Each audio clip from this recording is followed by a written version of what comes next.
El 11 de abril de 1970, desde el Centro Espacial Kennedy, despegó la misión Apollo 13.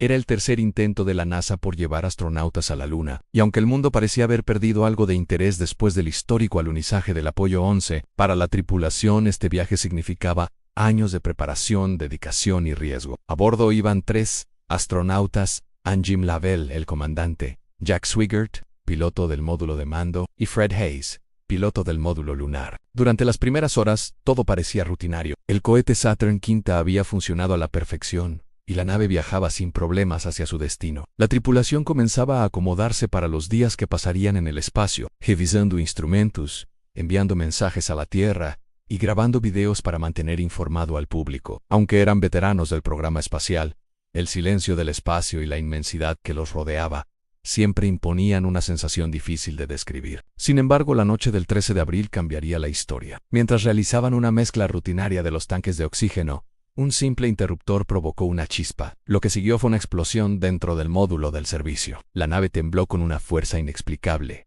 Las alarmas comenzaron a sonar y las luces rojas inundaron los paneles. Swigert fue el primero en reportar la tragedia con una de las frases más famosas de la historia espacial en Houston: «Tenemos un problema». Pero encender un módulo que había permanecido completamente apagado durante días, congelándose y recibiendo vibraciones inestables, era una tarea que jamás había sido probada. Houston diseñó un procedimiento casi quirúrgico para devolverle la vida, una secuencia de encendido reducida al mínimo absoluto, eliminando cada función no imprescindible. Cada luz, cada interruptor, cada circuito debía activarse en el orden correcto y usando la menor cantidad de energía posible. Los astronautas, temblando por el frío, comenzaron la secuencia. Ninguno hablaba. Solo se escuchaban los clics metálicos de los interruptores y su respiración controlada. El silencio se volvió casi insoportable mientras esperaban la respuesta del sistema.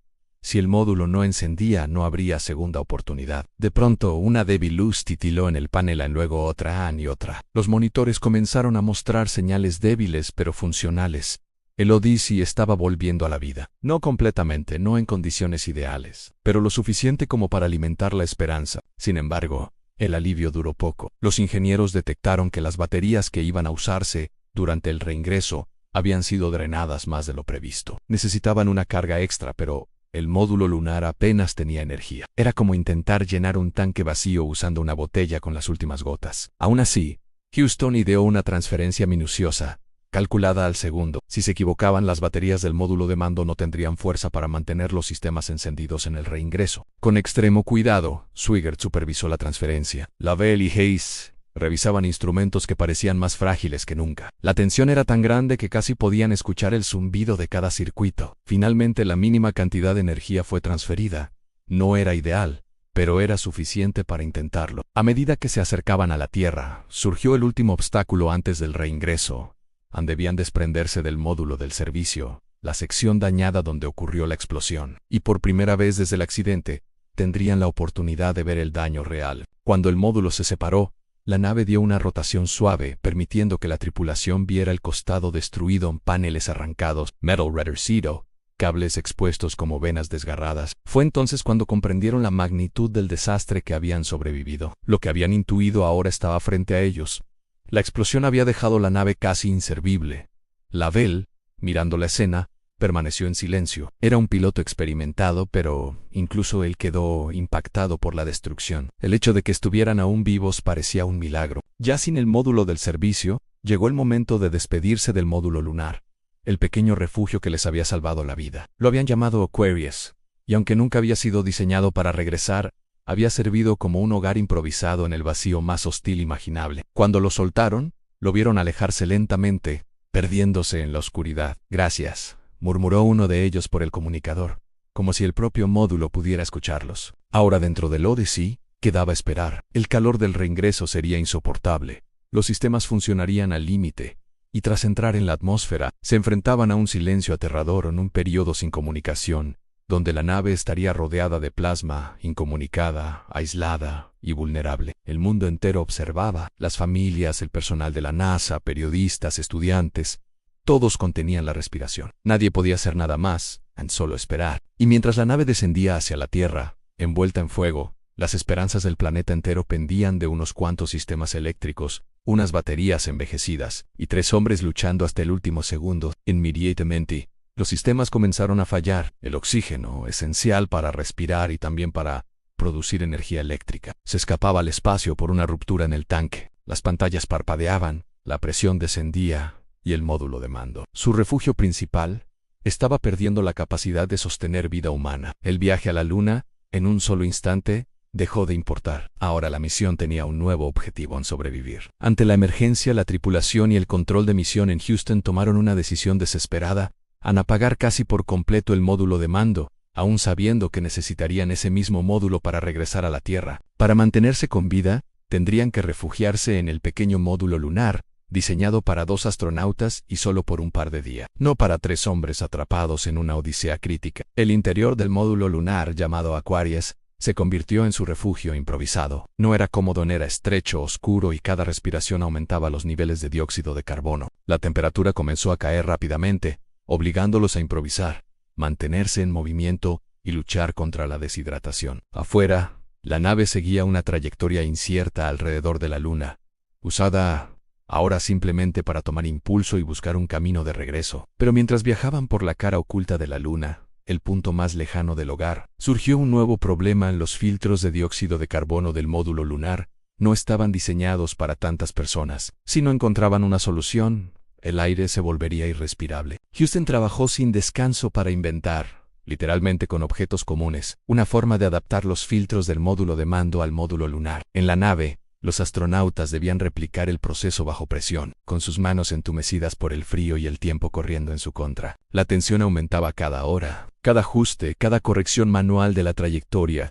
cada mensaje enviado a la Tierra representaba un paso más hacia una oportunidad o hacia un desastre. No había margen de error, la cantidad de energía restante era mínima. Los instrumentos estaban casi apagados y cualquier fallo adicional podría sellar sus destinos a más de 300.0 kilómetros de casa. Y mientras la nave avanzaba por el vacío, los 3 hombres, exhaustos, hambrientos y congelados, seguían luchando. Mientras el Aquarius se convertía en su única esperanza, la tripulación tuvo que enfrentarse a otra realidad devastadora. La energía disponible era tan limitada que incluso encender un simple instrumento podía comprometer toda la misión. Houston calculaba cada vatio como si fuera oro. Las instrucciones llegaban en listas meticulosas de pasos que debían seguirse al pie de la letra. Una acción fuera de orden podía sobrecargar el sistema o desestabilizar la nave. Lavelle, Swigert y Hayes, acostumbrados a protocolos estrictos, ahora operaban en un nivel de precisión que rozaba lo imposible. La temperatura dentro del módulo lunar continuaba cayendo. Pronto el interior alcanzó los 3 grados Celsius, convirtiendo cada movimiento en una tarea dolorosa. Respirar se volvía un desafío. El vapor se acumulaba en las paredes. Los trajes se humedecían y los dedos de los astronautas temblaban mientras intentaban maniobrar instrumentos diseñados para manos firmes. Los alimentos, previamente hidratados y listos para consumir, empezaron a congelarse dentro de sus empaques. Pero no tenían opción. Debían comer aunque fuera poco para mantenerse alertas. Dormir tampoco era una posibilidad real. El frío penetrante, el ruido constante del módulo y la tensión psicológica hacían que cada intento de descanso terminara en un sobresalto. Además, cada minuto que pasaban durmiendo era un minuto sin vigilar la nave, sin estar listos para ejecutar cualquier comando que Houston enviara. Eran 3 hombres suspendidos en una cápsula del tamaño de una cabina telefónica, dependiendo de baterías que se agotaban y de improvisaciones diseñadas en una oficina a miles de kilómetros. A lo largo del viaje, la comunicación con la Tierra se convirtió en su único lazo emocional. Desde Houston, decenas de ingenieros trabajaban día y noche para mantener a la tripulación con vida. Había tensión, sí, pero también una determinación férrea. Cada vez que alguien lograba un pequeño avance, resolver una ecuación, ajustar un cálculo, improvisar un nuevo método, el centro de control celebraba como si fuera un triunfo mayor. La misión, que al inicio había sido una operación relativamente rutinaria, ahora era una lucha épica por la supervivencia, una carrera contrarreloj digna de un guión cinematográfico. Sin embargo, el peligro no se limitaba al frío o al aire. La trayectoria de la nave seguía siendo un problema. Para regresar a la Tierra necesitaban corregir el rumbo manualmente con el motor del módulo lunar, pero calcular el ángulo exacto sin los instrumentos del módulo de mando era como intentar navegar una tormenta a ciegas. Lavelle, con su experiencia de piloto, tuvo que mirar directamente por la ventana hacia el espacio oscuro, alineando la nave con el borde iluminado de la Tierra para ejecutar una maniobra crítica. Un movimiento en falso, una pulsación demasiado larga del motor, y podrían desviarse hacia la nada. Houston mantuvo la respiración durante esos momentos. Los cálculos debían coincidir con las acciones humanas, con los tiempos de respuesta del motor y con el control físico de los astronautas. La nave vibró, la espuma de los paneles resonó, y por unos segundos nadie supo si la corrección funcionaría. Pero el módulo lunar respondió, aunque lentamente, y la trayectoria comenzó a estabilizarse. Cada pequeño éxito era una victoria psicológica para todos. A medida que avanzaban hacia la Tierra, un nuevo desafío surgió. Las baterías del módulo lunar estaban casi agotadas, y pronto necesitarían volver a encender el módulo de mando, el mismo que había sido apagado por completo tras la explosión. Y nadie sabía si, después de permanecer inactivo y congelado durante tantos días, ese módulo volvería a funcionar. La tripulación estaba exhausta, mentalmente desgastada, pero no se permitían caer. La Tierra era visible ya como un disco azul brillante, recordándoles lo que estaba en juego. Cada kilómetro que recorrían los acercaba a la salvación, o a un peligro final que aún no podían imaginar. Mientras el planeta azul se hacía cada vez más grande frente a ellos, un temor silencioso acompañaba cada minuto. El módulo de mando, el ADC, debía despertar. Era la última cápsula capaz de soportar el brutal reingreso a la atmósfera, la única estructura equipada con escudos térmicos. Sin él, no importaba cuánto resistieran dentro del módulo lunar, simplemente se quemarían al intentar volver. Pero encender un módulo que había permanecido completamente apagado durante días, congelándose y recibiendo vibraciones inestables, era una tarea que jamás había sido probada. Houston diseñó un procedimiento casi quirúrgico para devolverle la vida, una secuencia de encendido reducida al mínimo absoluto, eliminando cada función no imprescindible. Cada luz, cada interruptor, cada circuito debía activarse en el orden correcto y usando la menor cantidad de energía posible. Los astronautas, temblando por el frío, comenzaron la secuencia. Ninguno hablaba. Solo se escuchaban los clics metálicos de los interruptores y su respiración controlada. El silencio se volvió casi insoportable mientras esperaban la respuesta del sistema. Si el módulo no encendía, no habría segunda oportunidad. De pronto una débil luz titiló en el panel A, luego otra. Y otra. Los monitores comenzaron a mostrar señales débiles pero funcionales. El Odyssey estaba volviendo a la vida. No completamente, no en condiciones ideales, pero lo suficiente como para alimentar la esperanza.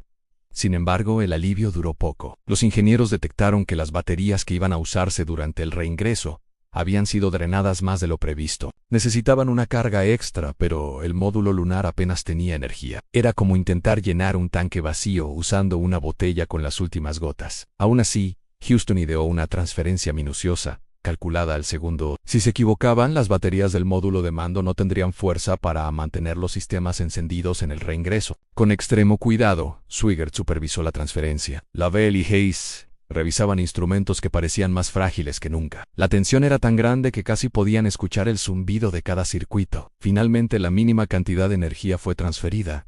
No era ideal, pero era suficiente para intentarlo. A medida que se acercaban a la Tierra, surgió el último obstáculo antes del reingreso.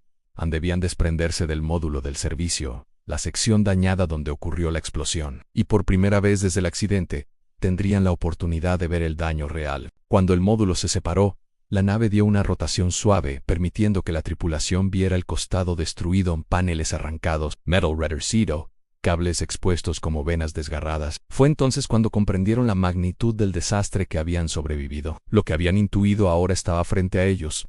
La explosión había dejado la nave casi inservible. Lavelle, mirando la escena, permaneció en silencio. Era un piloto experimentado, pero incluso él quedó impactado por la destrucción. El hecho de que estuvieran aún vivos parecía un milagro. Ya sin el módulo del servicio, llegó el momento de despedirse del módulo lunar. El pequeño refugio que les había salvado la vida, lo habían llamado Aquarius, y aunque nunca había sido diseñado para regresar, había servido como un hogar improvisado en el vacío más hostil imaginable. Cuando lo soltaron, lo vieron alejarse lentamente, perdiéndose en la oscuridad. «Gracias», murmuró uno de ellos por el comunicador, como si el propio módulo pudiera escucharlos. Ahora dentro del Odyssey, quedaba esperar. El calor del reingreso sería insoportable. Los sistemas funcionarían al límite, y tras entrar en la atmósfera, se enfrentaban a un silencio aterrador en un periodo sin comunicación, donde la nave estaría rodeada de plasma, incomunicada, aislada y vulnerable. El mundo entero observaba, las familias, el personal de la NASA, periodistas, estudiantes, todos contenían la respiración. Nadie podía hacer nada más, tan solo esperar. Y mientras la nave descendía hacia la Tierra, envuelta en fuego, las esperanzas del planeta entero pendían de unos cuantos sistemas eléctricos. unas baterías envejecidas, y 3 hombres luchando hasta el último segundo. La cápsula Odyssey comenzaba su descenso final. Desde las ventanas los astronautas podían ver cómo el borde de la atmósfera se transformaba en un resplandor anaranjado. Era hermoso. En ese momento, todos sabían que estaban entrando en la fase más peligrosa del regreso atmosférico, una etapa donde ninguna nave podía comunicarse con la Tierra y donde, si algo había salido mal en la preparación, no habría forma de solucionarlo. En el centro de control en Houston, la sala estaba en completo silencio. Solo se escuchaba el tecleo de los ingenieros y algún murmullo nervioso.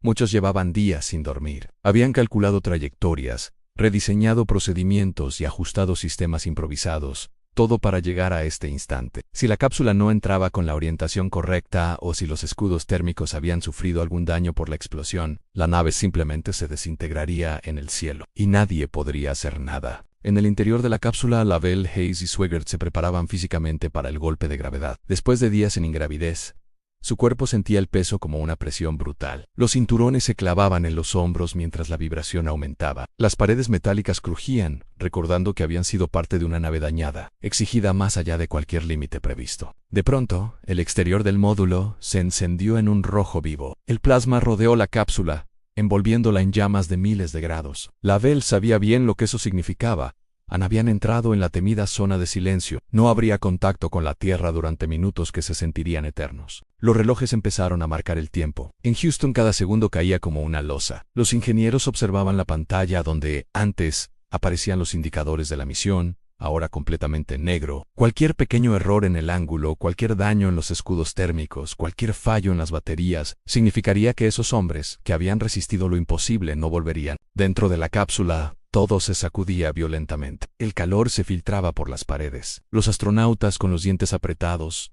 sentían como la gravedad aumentaba hasta hacer difícil respirar. La vibración era tal que parecía que la cápsula se iba a romper en pedazos. Pero tenían que aguantar. Solo unos minutos más, tan solo un poco más de resistencia. Mientras tanto, en la Tierra, las familias de los astronautas veían la transmisión en directo. Las cámaras apuntaban a los ingenieros de la NASA, algunos con las manos juntas, otros con la mirada perdida. Nadie hablaba, nadie se movía. Era como si el tiempo se hubiera detenido en ese silencio imposible. El contador seguía avanzando en 1 minuto sin comunicación, 2 minutos. 3 minutos. La tensión alcanzó un punto insoportable. Jamás un silencio había sido tan ruidoso, tan sofocante, tan lleno de miedo. Dentro de la Odyssey, el fuego comenzaba a disminuir. Las vibraciones se suavizaron lentamente. Los astronautas sabían que estaban en el punto crítico, en punto sobrevivían. O no habría historia que contar. Houston esperó el tiempo estimado de recuperación de señal, pero el reloj lo sobrepasó. Un segundo extra, luego otro y otro. El silencio se extendió más de lo esperado. Los ingenieros se miraron entre sí con un pánico que nadie quería admitir en voz alta. 5 minutos, 6 minutos. Demasiado tiempo. Los corazones se aceleraban. Una sombra de tragedia comenzaba a asomarse. Y entonces, justo cuando la desesperación comenzaba a instalarse en cada rincón del centro de control, ocurrió algo. Una interferencia débil, casi imperceptible, apareció en los monitores. Un sonido áspero distorsionado, que nadie se atrevió a celebrar todavía. Podía ser cualquier cosa, en ruido, estática, o una señal real. Los ingenieros se inclinaron hacia adelante, atentos, con los auriculares pegados a los oídos. La estática subió, bajó, volvió a subir, hasta que de pronto una voz quebrada atravesó el silencio en Houston. La sala se congeló, nadie respiró. La señal volvió a cortarse. Un segundo interminable pasó, y luego, aquí a decir. La reacción fue inmediata. Gritos, aplausos, lágrimas. Algunos ingenieros se abrazaron, otros cayeron en sus sillas con las manos en la cara, exhaustos por la tensión, pero aún faltaba lo más importante: confirmar que la cápsula había sobrevivido lo suficiente como para desplegar los paracaídas. A más de 200.0 pies de altura, los astronautas sintieron un tirón brusco. El módulo se estabilizó y el sonido del viento reemplazó al rugido del reingreso. Miraron por las pequeñas ventanas y allí estaban los paracaídas desplegándose, abriéndose como enormes flores blancas y naranjas en el cielo. Eran la señal de que la nave había frenado su descenso y que la última fase del regreso estaba en marcha. En Houston, cuando se confirmó la apertura de los paracaídas, la sala estalló por segunda vez. Esa era la verdadera señal de que los astronautas tenían una oportunidad real de llegar al océano con vida. Los controladores, agotados, sonreían entre lágrimas. Algunos se derrumbaron en sus escritorios, liberando días de tensión acumulada. Y aún así, Todos seguían atentos, el amerizaje debía ser preciso. Y aunque ya no había fuego ni plasma alrededor, cualquier impacto mal calculado podía poner fin a la misión en los últimos instantes. La cápsula descendía lentamente, balanceándose sobre el Pacífico. Los 3 astronautas apenas podían hablar. Sus cuerpos estaban débiles, deshidratados, temblando, pero sus ojos se mantenían fijos en el azul del mar que se acercaba rápidamente. Lavelle, experimentado pero humano, respiró profundo. Hayes, aún con dolor por la infección que había desarrollado en el viaje, intentaba mantenerse firme. Swigert, que había sido el último en integrarse a la misión, no podía creer que estuvieran a segundos de sobrevivir. Los barcos de rescate ya estaban ubicados en la zona prevista. Helicópteros sobrevolaban el área, preparados para localizar la cápsula en cuanto tocara el agua. Desde Lyra, el pequeño punto blanco y naranja cayendo sobre el océano, parecía insignificante frente a la inmensidad del mar, pero para el mundo era el centro del universo. La cápsula siguió descendiendo. Las olas se agitaban, esperando recibirla.